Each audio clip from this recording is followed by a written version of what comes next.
अल्लाह ही अल्लाह किया करो, दुख न किसी को दिया करो, जो दुनिया का मालिक है नाम उसी का लिया करो। अस्सलामु अलैकुम वरहमतुल्लाहि वबरकातुहू। नाज़रीन, इस्तक़बाल है, स्वागत है आपका viral news live studio Jalgaon Maharashtra India में। मैं आपका मेज़बान मुफ्ती मोहम्मद हारून नदवी। आइए प्यारे मुल्क भारत की बहुत ही ख़ास बड़ी 10 अहम ख़बरों पर नज़र डालते हैं।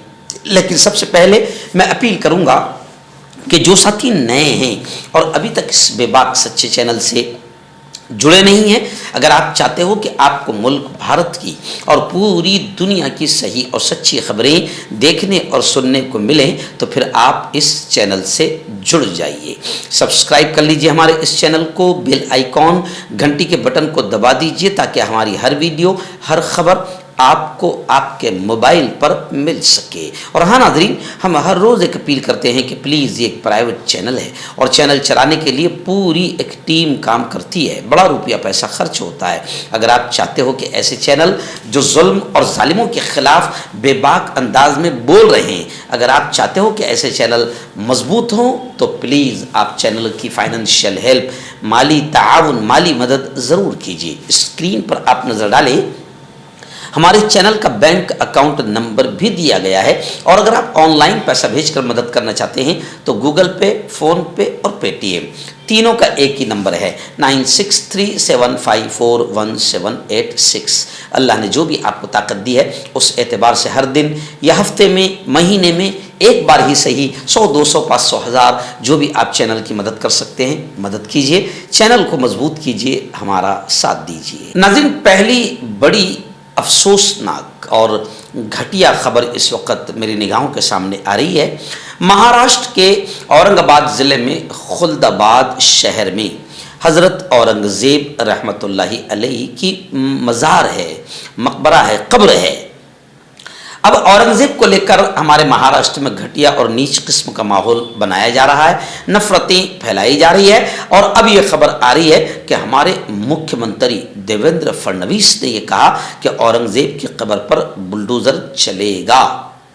और फिर कहा कि मकबरे का तहफ़्फ़ुज़ सिक्योरिटी कानूनी अमल के तहत की जा रही है, उसे हटाने के लिए कानून पर अमल करना ज़रूरी है। उन्होंने कहा कि यह सिर्फ उनकी हुकूमत का नहीं बल्कि तमाम लोगों का सवाल है कि औरंगज़ेब की कब्र को हटाया जाए।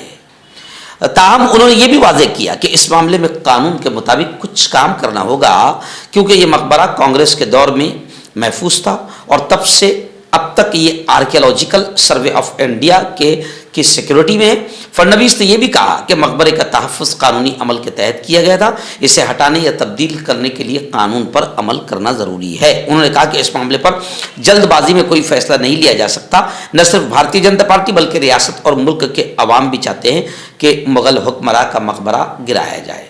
कोई नहीं चाहता है, कोई ये नहीं चाहता कि आप महाराष्ट्र में शैतानी माहौल बनाओ, दंगे फसाद का माहौल बनाओ। और आप भी ये इसलिए कह रहे हो कि आपको लगता है कि ऐसी ही घटिया हरकतों से आपकी कुर्सी टिकेगी और हिंदुत्व भगवा आतंकी टोला खुश होगा। आपका बस ये मकसद है, वरना कोई नहीं चाहता है कि मुल्क में माहौल ख़राब हो और मेरे महाराष्ट्र में माहौल ख़राब हो। आइए नाज़रीन, दूसरी फिर एक बड़ी अफसोसनाक खबर, घटिया किस्म की खबर मेरी निगाहों के सामने आ रही है। महंत यति नरसिंहानंद स्वामी एकदम घटिया किस्म का आदमी है, शैतानी जहन रखता है। इसकी वजह से कई मरतबा दंगे फसाद हुए हैं, मगर ऐसे शैतानों को हुकूमत पालती है जो नफ़रतें फैलाए। ऐसा लगता है हुकूमत को कि हमारे लिए ये बहुत अच्छे लोग हैं। खैर, इसी महाराज का फिर एक शैतानी बयान आया है और उसने कहा है कि योगी आदित्यनाथ जल्द ही वज़ीर आज़म बनेंगे। जी हाँ, अब योगी आदित्यनाथ का बयान आपने देखा होगा कि होली के लिए जुमा की नमाज ख़त्म कर दी जाए। इतना घटिया और नीच किस्म का बयान आज तक किसी ने नहीं दिया था, आप समझ सकते हैं। तो जब ऐसे जहन के लोग अगर वज़ीर आज़म बनेंगे तो फिर मुल्क तबाही की तरफ, नर्क की तरफ जाएगा। और अभी तो जा ही चुका है, उत्तर प्रदेश तो जा ही चुका है, लेकिन वजीर आजम अगर ऐसे लोग बनेंगे तो आप खुद समझ जाए कि क्या हाल होगा। अब ये कहता है कि योगी आदित्यनाथ जल्दी ही वजीर आजम बनेंगे और मुल्क सनातन वेदक धर्म बन जाएगा। इंशाअल्लाह ये ख्वाब कभी भी पूरा नहीं होगा, क्योंकि इस मुल्क की खूबसूरती यही है कि ये मुल्क सेकुलर है, जमहूरी मुल्क है और सब धर्म को साथ लेकर यहाँ पर बड़े अमन व अमान के साथ ये मुल्क आगे तरक्की कर सकता है। अगर ये मुल्क किसी भी एक धर्म का बन जाएगा तो ये मुल्क ख़त्म हो जाएगा। और इस शैतान ने बाकायदा ये भी कहा कि संभल का जो CEO है अनुज चौधरी, जिसका इंतहाई घटिया और नीच बयान आया था कि जुमा साल में 52 बार आता है और होली साल में एक बार आती है ना। ईद मनाने के हवाले से हुकूमत से बड़ा मुतालबा इसने फिर किया और उसने कहा कि जो CEO अनुज चौधरी है उसका बयान गलत नहीं है, यानी उसके नीच किस्म के बयान की इस नीच शख्स ने बाकायदा समर्थन किया। हालांकि लोग ये भी कह रहे हैं कि योगी आदित्यनाथ वजीर आजम जल्द ही बनेंगे। यति नरसिंहानंद स्वामी के इस बयान से मुसलमानों को तो धमकाना हुआ ही हुआ, लेकिन नरेंद्र मोदी की नींद भी खराब करने का एक बड़ा काम हो गया है। नाज़रीन, बड़ी खबर इस वक्त दिल्ली से आ रही है। जी हाँ, जामिया तशद्दुद, वो जो हिंसा हुई थी 2019 में दिल्ली के जामिया नगर इलाके में जो फसाद हुआ था, इस मामले में शर्जील इमाम को उसका सरगना करार दे दिया गया है। शर्जील इमाम समेत 11 अफराद के खिलाफ इल्ज़ामात तय किए गए हैं। ताहम उस केस में 15 अफराद को बरी कर दिया गया है और अब अदालत जल्द ही सज़ा सुनाएगी। इस केस में शिफाउर रहमान और दीगर 14 अफराद यानी 15 अफराद को बरी कर दिया गया है। इसके अलावा तशद्दुद के मामले में साकेत कोर्ट ने आर्म्स एक्ट की दफ़ा 25-27 के तहत दर्ज मुकदमे में किसी के खिलाफ इल्ज़ामात आयद नहीं किए हैं। अदालत ने यह करार दिया कि शर्जील इमाम की तकरीर का मकसद गुस्सा और नफरत को हवा देना था, जिसके नतीजे में फितरी तौर पर पब्लिक सड़कों पर गैर कानूनी भीड़ की तरफ से बड़े पैमाने पर तशद्दुद हुआ। अदालत ने कहा कि शर्जील इमाम ने अपनी फ़िरका वाराना तकरीर के ज़रिए पुरतशद्दुद हुजूम की सरगर्मियों को उकसाया। बहुत सही बात है, लेकिन अदालत ये भी देखें कि मुल्क में ऐसे कितने भगवाधारी है जो बाकायदा डायरेक्ट हथियार और दंगे और फसाद और मारो और काटो के नारे लगा रहे हैं। अफसोस बस यही होता है कि कार्रवाइयाँ एक तरफा ही चल रही है। आइए नाज़रीन, इस वक्त बड़ी खबर आ रही है सहारनपुर ज़िला से। जी हाँ, जामे मस्जिद सहारनपुर में होली के त्यौहार के मद्देनज़र नमाज जुमा के वक्त में तब्दीली की गई है। बताया जा रहा है कि आइंदा 14 मार्च जुमा के रोज़ फाग ये त्यौहार है, इसके पेश नज़र इंतज़ामिया कमेटी का बड़ा फैसला सामने आया है। मौलाना फरीद मज़ारी ने बताया कि मस्जिद इंतज़ामिया कमेटी की मीटिंग में बाहम मशवरा हुआ कि आइंदा 14 मार्च को होली और फाग का त्यौहार है, जिस दिन बिरादरान वतन रंगों से खेलते हैं। उस दिन शहर में कोई नाखुशगवार वाक़या पेश न आए और ज़िला और शहर का अमन सलामती भाईचारा बरकरार रहे, इसके मद्देनज़र जुमा का वक्त तब्दील किया गया है और उस दिन जुमा की नमाज 2:15 बजे अदा की जाएगी। आइए नाज़रीन, बड़ी अच्छी खबर मैं इसे कहूँगा जो आ रही है। जी हाँ, नीतीश बाबू ने आखिर पलटी मारने की तैयारी कर ली है। ये कहा जा रहा है कि महागठबंधन में नीतीश कुमार की वापसी हो सकती है, लेकिन तेजस्वी यादव का दो टूक जवाब आया है और उन्होंने कहा है कि बिहार में अब सीधा इलेक्शन होगा, कोई समझौता नहीं किया जाएगा। नीतीश कुमार की पलटी मारने की खबर से और तेजस्वी यादव के इस बयान से भारतीय जनता पार्टी में हलचल मच गई है। और जब तेजस्वी यादव से ये कहा गया कि क्या नीतीश कुमार को महागठबंधन में आने का ऑफर दिया गया है, तो नीतीश कुमार के सवाल पूछे जाने पर बाकायदा तेजस्वी यादव भड़क गए और कहा कि ये सब बकवास है, अब बिहार में सीधा इलेक्शन होगा, नीतीश कुमार को साथ लेने का सवाल ही पैदा नहीं होता। और कहने लगे कि नीतीश और बीजेपी दोनों रिजर्वेशन चोर है, दोनों रिजर्वेशन चोर है, रिजर्वेशन चोरों को हम साथ नहीं ले सकते। नाज़रीन, बड़ी खबर आ रही है। जी हाँ, आपने ये तो सुना होगा कि मोहन भागवत आखिर महाकुंभ में स्नान करने नहीं गए। सवाल तो पूछा जाना चाहिए। संजय राउत ने कहा है कि मोहन भागवत आखिर क्या वो पवित्र होना नहीं चाहता, वो क्यों नहीं गया? बहुत सारे सवाल खड़े किए। अब मोहन भागवत का तो समझ में आया था, लेकिन राज ठाकरे इसने तो गंगा के पानी का मजाक उड़ाया। जी हाँ, जहाँ वज़ीर आज़म नरेंद्र मोदी, योगी आदित्यनाथ, अमित शाह सब डुबकियाँ लगा रहे हैं और गंगा के पानी को पवित्र कह रहे हैं, लेकिन राज ठाकरे ने गंगा के पानी का मजाक उड़ाया दरियाए और कहा कि दरियाए गंगा इंतहाई गंदगी का शिकार है, इसका आलूदा पानी और गंदा पानी मैं पी नहीं सकता, ये पीने के लायक नहीं है। राज ठाकरे ने बताया कि उनकी पार्टी के कुछ लोग महाकुंभ मेले में गए थे, बालानान गानकर वहाँ से एक छोटे बर्तन में गंगा पानी लेकर आए।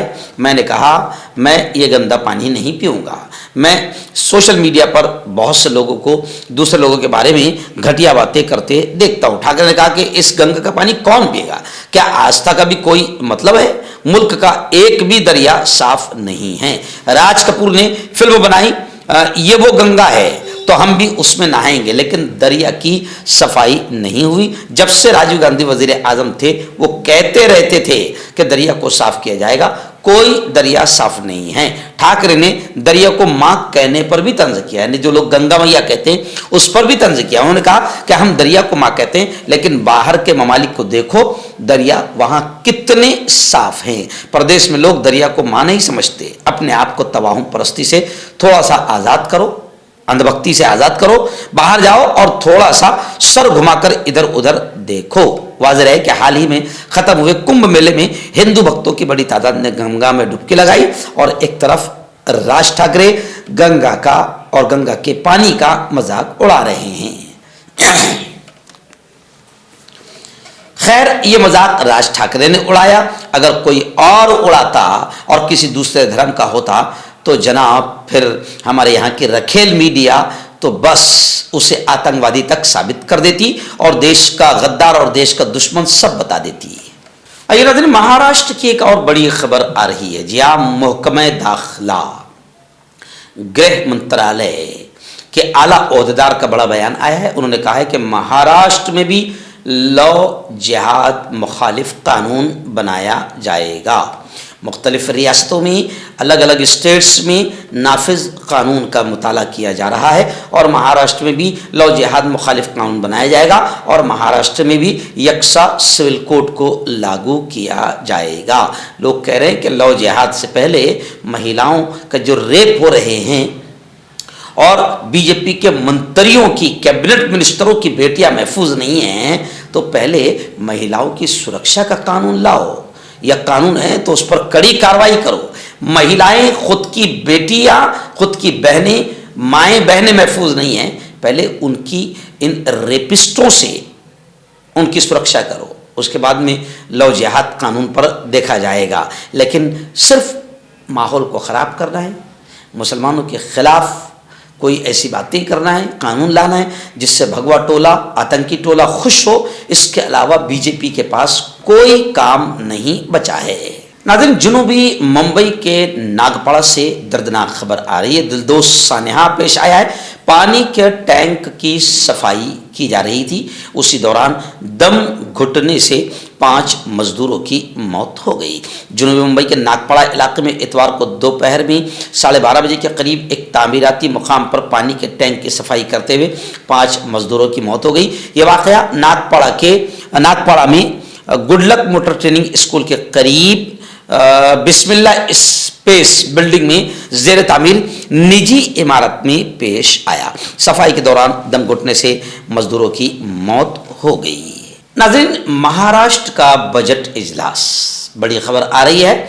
महाराष्ट्र का बजट, सरकारी खजाना पूरा खाली बताया जा रहा है और वो जो अबू आसिम आज़मी और औरंगज़ेब ये सब जो किया गया ना मामला, ये सब यही गेम था, क्योंकि बजट पूरा खाली, बजट महाराष्ट्र का पूरा फेल। तो बजट के असल मुद्दों मुद्दों पर बहस न हो असम्बली में, इसलिए हजरत औरंगजेब का मसला उठाया गया और अबू आसिम आजमी में 2 दिन लगाए गए। जी हाँ, लेकिन सही यही था कि असल मुद्दों से ध्यान हटाना ये बीजेपी का कमाल है। अब खबर आ रही है कि फडणवीस सरकार और शिंदे सरकार ने जो लाडली बहन योजना शुरू की थी और इलेक्शन से पहले 7-8 हज़ार बहनों के अकाउंट में डालकर इलेक्शन जीतने का जो ढोंग किया गया था, अब वो ढोंग महंगा पड़ गया।